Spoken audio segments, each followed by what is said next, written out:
Hello friends, good morning সবাইকে। Welcome back to my channel. আশা করি তোমরা ভালো আছো আর আমিও খুব ভালো আছি। তো এখন বাজে ওই 10:30টার মতো, এখন থেকে ব্লগটা শুরু করছি। আর দেখো, আমি কম্বলের ওয়ার পরাচ্ছিলাম আর পেছনের বাড়ির দিদির সাথে একটু কথা বলছিলাম জানলা দিয়ে। উনি আমার সাথে কথা বলছে, এমন এমন কথা বলছে আর আমার হাসি পাচ্ছে। আর এদিকে দেখো, আমি কম্বলের ওয়ারটা অনেকক্ষণ থেকে চেষ্টা করছি ভরার, কিন্তু আমি পারছি না। কোনাগুলো কোথায় হারিয়ে গেছে যে এত বিরক্ত লাগে জানো তো। কম্বলের ওয়ার বা যে কোনো ওয়ারগুলো পরাতে গেলে ভীষণ কষ্টকর। সে মানে অনেকক্ষণ ধরে এটার পিছনে পড়ে রয়েছে আর উনি আমার সাথে কথা বলছিল ওই দিদি। তো সেইটা নিয়ে একটু হাসাহাসি করছিলাম। আর এত হাসি পাচ্ছিল যে কম্বলের ওয়ারটাও ঠিক মতো করে পরাতে পারছি না, কোনাগুলো সব হারিয়ে গেছে। আর কম্বলটা দেখো একদম মাঝখানে গোল হয়ে গেছে। তো কি করব, কষ্ট মষ্ট করে অনেক ধৈর্য ধরে পরাচ্ছি। এদিকে আরও একটা কম্বল আছে, সেটাকে পরানো হয়ে গেছে আর এটাই বাকি আছে। দেখো এই যে পরিয়ে নিলাম। এই কম্বলের ওয়ারটা এবছর আর পাল্টাবো না, এবছরটা থাকবে, সামনেবার আবার পাল্টে নেব। বাবার ওখান থেকে শাড়ি নিয়ে আসবো, নিয়ে এসে আবার সেলাই করব। তো এই হাতেই আমি বেশিরভাগ এই কম্বলের ওয়ার মশার এগুলো আমি বানিয়ে নিই। মেশিন নেই যেহেতু, কি করব, তাই বলছিলাম ওই দিদির সাথে যে আমি হাতেই ডবল করে সেলাই করে নিই। তো এই দিদিকে বলছিলাম কভারটা এবছর চলছে, চলুক, সামনেবার হচ্ছে শীত আসার আগে মানে কভার বানিয়ে রেখে দেবো। বাবার ওখান থেকে দুটো নতুন শাড়ি নিয়ে আসবো, তাই দিয়ে বানাবো। আর অসারের যা দাম, প্রচুর পরিমাণে লেপের অসারের দাম, কম্বলের অসারের দাম। তো আমি হাতেই বানিয়ে নিই, সেটাই আর কি বলছিলাম। উনিও হাতে বানিয়ে নেয়, এক একটার অনেক দাম সেই জন্য। আর কাপড় তো ফ্রি, আমার বাবার ওখান থেকেই নিয়ে আসি, তার জন্য আমার অসুবিধা হয় না। তো এদিকে দেখো, এই আমার কম্বলটা কিন্তু ভাঁজ ভাঁজ করা হয়ে গেল। পুরো ক্লান্ত, টায়ার্ড হয়ে গেছি এই কম্বলের সাথে লড়াই করতে করতে। আরও একটা কথা বলার ছিল, যেটা হলো আমি হাতে মানে সেলাই করে নিই ডবল করে, যার জন্য আমার খুব একটা ছিঁড়ে যায় না, সেলাইয়ের ওখান থেকে খুলে যায় না। তো এদিকে দেখো আমার ফাইনালি বিছানা গুছানো কমপ্লিট। আর ওদিকে আমি ডাল সিদ্ধ করে রেখেছি বারান্দায়, সেটাকেই এখন গিয়ে ডালটা সম্বরা দেব। তো এই যে চলে আসলাম এখন ডাল সম্বরা দিতে। তো আজকে ডাল সিদ্ধ করার সময় কাঁচা লঙ্কা দিতে ভুলেই গেছি, তো ভাবলাম ঠিক আছে আর শুকনো লঙ্কা দেওয়া যেতেই পারে। শুকনো লঙ্কা ফোড়ন দিলে আমার হাজব্যান্ড খেতে খুব ভালোবাসে। ও আবার ওই ডালের সাথে মানে যখন ভাত মাখাবে তখন ওই শুকনো লঙ্কা পাতের মধ্যে একটু ডলে নেয়, বেশ ভালোই লাগে। আর ডালটা তো ঘন করেই করতে হবে। একটু বাড়ি যাব মার সঙ্গে দেখা করতে, অনেক দিন মার সাথে দেখা হয় না, তার জন্য আমার একটু তাড়াতাড়ি রান্না বান্নাটা সেরে নিতে হচ্ছে। এই যে গোছানো রেডি, এখন বেরিয়ে যাচ্ছি। স্নান করলাম, খাওয়া দাওয়া করলাম, সব কাজ বাজ রেডি করে এখন বেরিয়ে যাচ্ছি। আর কিছু জামা কাপড় বাইরে রয়েছে, ওগুলো থাক, ছেলের বাবাকে বলবো তুলে রাখবে। আর এদিকে যে ছেলে এই যে গুছিয়ে নিয়েছে, ও যাবে আজকে আমার সাথে। আমার চার্জারটা নে, বুঝলি না, ওটাতে কটা বস্তা নিয়ে যাচ্ছি। ঠিক আছে, তাহলে এতেই ঢুকিয়ে দিই চার্জার। হ্যাঁ নে, চার্জার নে, চালের বস্তা, ওই বস্তাগুলো কটা নিয়ে যাচ্ছি। গোছানো তো কমপ্লিট হয়ে গেল, তো চলো এখন বেরোনো যাক।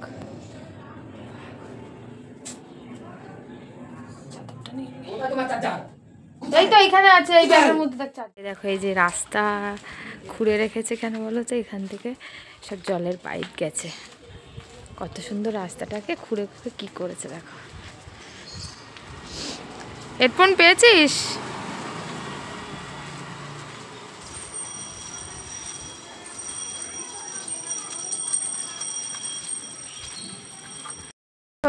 আমি মোজা পড়েছি বলে আমার ছেলে কেমন করছে। হ্যাঁ, তো কি হয়েছে, মোজা পরবো না এই ঠান্ডার সময় বলো তো? ও বলছে তোমারই এত ঠান্ডা লেগেছে, তা কি করব, মোজা না পরে? ঠান্ডার সময় তো মানুষ পরে না, কি গরমের সময় পরে বলো তো? তো চলো, এসেই উনি অটো পেয়ে গেলাম, পুরো ফাঁকা ছিল অটো। আর ছেলে আর আমি উঠে পড়েছি। আর অটোওয়ালাকে বলছিলাম খুচরো হবে দাদা 100 টাকা? বলছে কি হ্যাঁ হবে। প্রথমে বলছিল হবে না, তো তারপর বললো হ্যাঁ হবে। তো এই খুচরোর জন্য অনেক সময় দাঁড়িয়ে থাকতে হয়, সবাই তো নিতে চায় না। আর খুচরোর খুবই সমস্যা বন্ধুরা, কি করব, ওদের কাছে তো খুচরোই থাকে না, আর আমরাও বা কোথায় পাবো বলো অত খুচরো। তো যাই হোক, অটোতে এখন উঠে গেছি। তো চলো অটোতে করে এখন যাচ্ছি বাপের বাড়ি।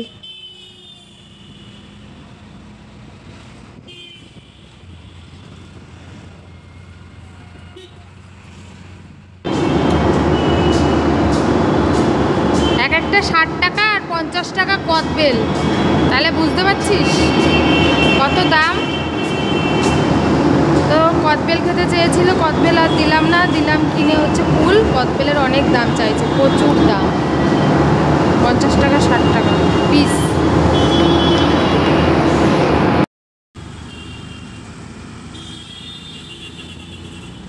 তো এবার এসে দেখতেই পাচ্ছ আবার অটোতে উঠে গেছি।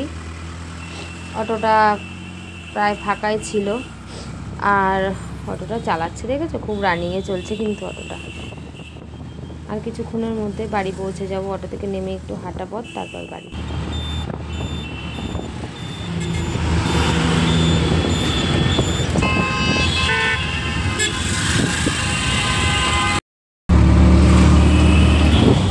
পাকা কুল খাচ্ছি।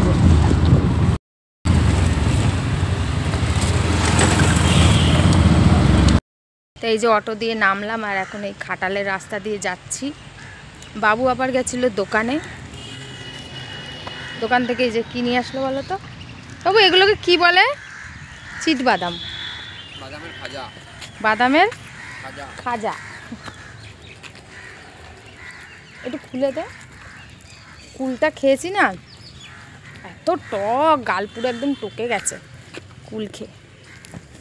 খাটালের মধ্যে কত সুন্দর রোদ্দুর, দেখো পায়রা, চলো দেখাই তোমাদেরকে, কত পায়রা, মোরগ, মুরগি। খাটালের মধ্যে অনেক অ্যানিমালস আছে, অনেক পায়রা। এই সমস্ত বিল্ডিং দিয়ে সব পায়রা থাকে জানিস।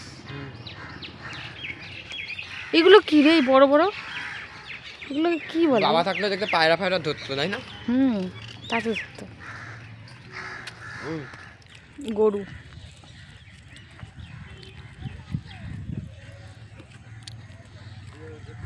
হ্যাঁ দাঁড়া,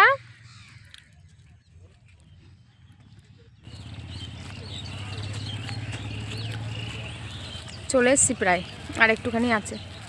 এই রাস্তাটা ধরে আসলে আমাদের একটু তাড়াতাড়ি হয়, এই জন্য আমি এখানটা আসলাম। আর বেশ টানা রোদটাও পড়ছে, তাড়াতাড়ি আসো।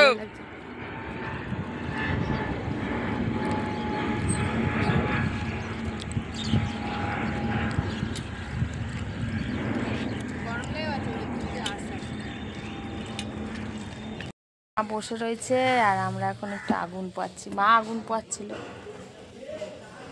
তারপরে এই যে একটুখানি গেঞ্জির টুকরো দিয়ে দিয়ে আগুন ধরানো।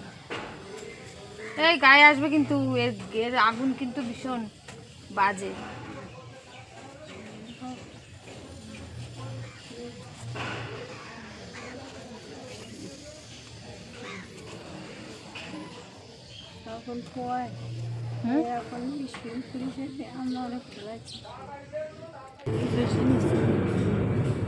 ও দিতে জানে না, অল্প অল্প করে দিতে হয়, তাহলে আগুনটা ধোয়া হয় না।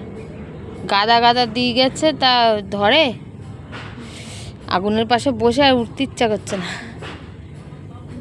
পাটা ছ্যাঁকো, পাটা ছ্যাঁকো, পা তো ফুলেছে, পাটা একটু দাও আগুনের ধারে, পাটা ফুলেছে। এই যে বসে থাকো না সব সময়, তার জন্য। পয়সা ভিডিও বানিয়ে দর্শকদের দেখায় পয়সা কামাচ্ছ, মার পা ধরছ এই কারণে। দেখো কথা শোনো মা।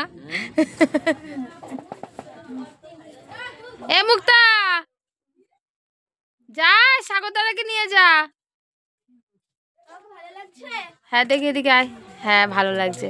তো ওরা এখন যাচ্ছে জলি দিদের বাড়ি প্রসাদ খেতে। কি ইতু পুজোর ভিডিও করে নিয়ে আসবো। কি ভিডিও করে নিয়ে আসবো? ইতু পুজো হয় না, ফোন কিসে লাগবে? এতক্ষণ তো দেখলি ফোন। এমনি যা, না না এমনি যা, না একটু ফোন না না দাও, ভিডিও করে নিয়ে আসবো। গল্প করছো তো, তোমার লাগবে কি? তুমি এক্ষুনি তো চলে আসবো, আমরা বেশিক্ষণ থাকবো না, আমার ভালো লাগছে না, এক্ষুনি বাবা চলে আসবে। ঠিক আছে যা, ফোন দিচ্ছি, কারো হাতে দিবি না কিন্তু, ফোন সাবধান। এ তোর তোর সোয়েটার কই? সোয়েটার পরে যা ঠান্ডার মধ্যে। ওরা যাচ্ছে আমার ফোন নিয়ে, দেখি কি ভিডিও করে নিয়ে আসে। হ্যাঁ ভালো লাগছে, আমি যাব না, ওরা যাচ্ছে দুজন। যা ঘুরে আয়। এই যে মা শুয়ে পড়েছে এখন এখানে। মাকে হরলিক্স করে দেবো বলে যে দুধ গরম করতে বসিয়ে দিয়েছি। বাইরে প্রচণ্ড ঠান্ডা, দরজাটা দিয়ে দিলাম, বাবু আবার দরজাটা খুলে রেখেছে। তো এই দুধটা গরম হয়ে গেলে মাকে হরলিক্সটা করে তারপরে খাইয়ে তারপরে আমি বেরোবো।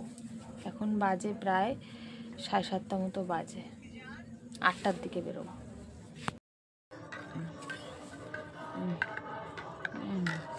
আসো আসো, খেয়ে নাও, মশারিটা তোলো, তুলে খেয়ে নাও। এই যে মাকে আমি হরলিক্স গুলে দিলাম। একটু গরম গরম খাও, দেখবা গরম গরম খাও, গরম গরম খাও, ভালো লাগবে। আসো তাড়াতাড়ি আসো, বাইরে আসলে তোমার আরো ইয়ে হতো জানো তো। কি গরম? কোথায় গরম? একটু গরম গরম খাও।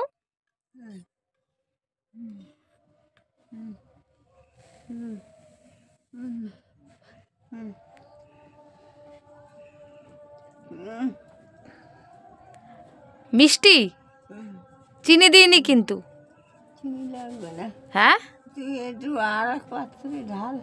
কেন ঠান্ডা করবো তাই? আরে আস্তে আস্তে ঠান্ডা হয়ে যাবে, দেখো। বাদামালা ভাইরাস না, আমার বাবু বলছে বাদামালা ভাইরাস হয়ে গেল তো কত কত পেলো, ওকে কেউ টাকা দেয়নি।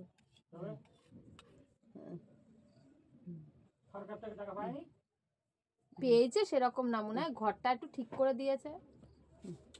এখন তো আর দেখি না ওনাকে, কোনো ভিডিওতে দেখি না। হ্যাঁ জানি না, জানি না। ভাইরাস না ওটা, হবে ভাইরাল।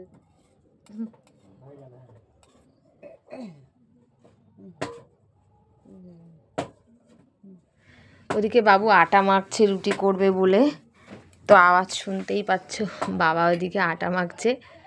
আমি বললাম ভাত খাবে না, বলছে না ভাত খাবো না, রাতে রুটি খাবো আমি। তাই বললাম আমি করে দিই, বলছে কি না না তোর করতে হবে না, তোর মাকে তুই হরলিক্সটা খাওয়াচ্ছিস খাওয়া, আর আমি এদিকে রুটিটা করে নিই। বাবা ওদিকে রুটি বানাচ্ছে, আর আমার বাবার কথাগুলো শুনে আমার হাসি পাচ্ছে। বাবা এমন এমন রগরের কথা বলে, না হেসে একদমই পারা যায় না।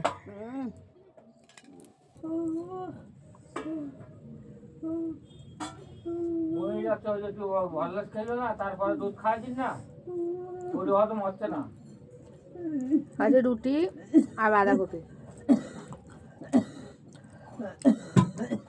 গরম গরম রুটি বাবু ভাজলো, তাই দিয়ে বাঁধাকপির তরকারি দিয়ে খাচ্ছি।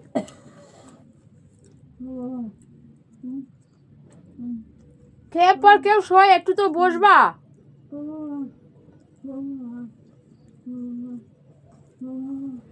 হরলিক্স আর দুধ খেয়েছে, খেয়ে পর শুয়ে পড়েছে, একটু বসো। বাঁধাকপিটা হেভি সুন্দর করেছে আমার বাবার হাতে রান্না, একদম দারুণ দারুণ। আর রুটি করলো, বললো রুটি খাবি, তাই আমি একটু বাঁধাকপি দিয়ে খেয়ে নিলাম।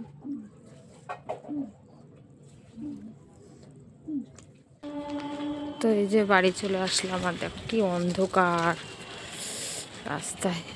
এখানে একটা লাইট আছে, এদিকটা অন্ধকার, এই সামনেটা একটু লাইট আছে বলে লাগছে।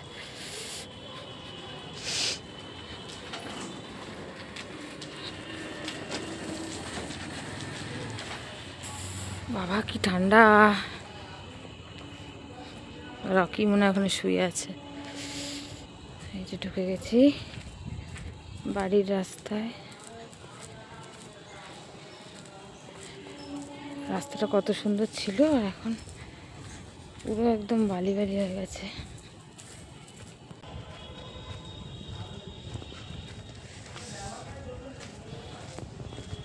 চলো বাড়ি চলে আসলাম,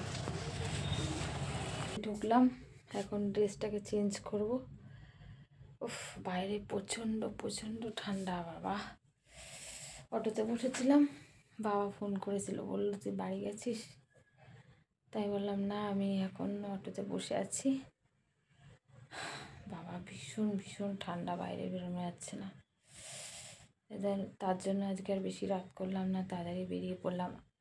আর ছেলে তো আগেই চলে এসেছিলো, সেটা তোমাদের সঙ্গে বলতে ভুলে গেছি। ছেলের পড়া ছিল 7টা থেকে, তাই ও আমার কাছ থেকে গাড়ি ভাড়া নিয়ে চলে এসেছিলো আগেই, ওই 6:30টার দিকে। হ্যাঁ 6:30টার একটু আগে, মানে ওই 6:15 বেরিয়েছিল। বাড়ি এসে পড়তে গেছে 7টা, 7:30 থেকে পড়া মনে হয় ছিল। তো পড়তে গেছে, এখনও আসেনি। দেখলাম ঘরে এসে দেখলাম তালাই মারা রয়েছে। আর ওর বাবা এসেছিলো, জামা কাপড়গুলো রেখে গেছে ঘরে, রেখে বেরিয়েছে। তো এবার চেঞ্জ করব, হাত মুখ ধোবো, তারপর তোমাদের সঙ্গে আবার কথা হবে। আলু কাটলাম, কেটে এই যে এখন বসাবো। কড়াইতে তেল দিয়ে দিয়েছি গরম হতে। আর এদিকে ছেলে চলে এসছে, এসে চা খেয়ে নিল। চা করলাম একটু, বললো মা চা করো, খিদে পেয়েছে। তাই ও একটু চা বিস্কুট খেয়ে নিল। আর আমি এখন আলু ভাজি আর ডালটা গরম করব। আলু কেটে নিয়েছি।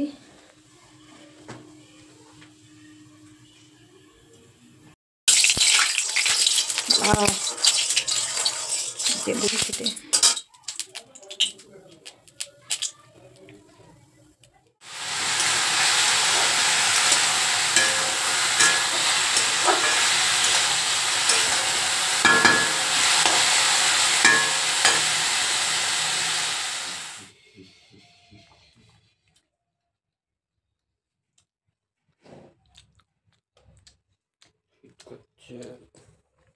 তো চলো, গুড নাইট, সবাই ভালো থাকবে, সুস্থ থাকবে। এখানে ব্লগটা এন্ড করছি।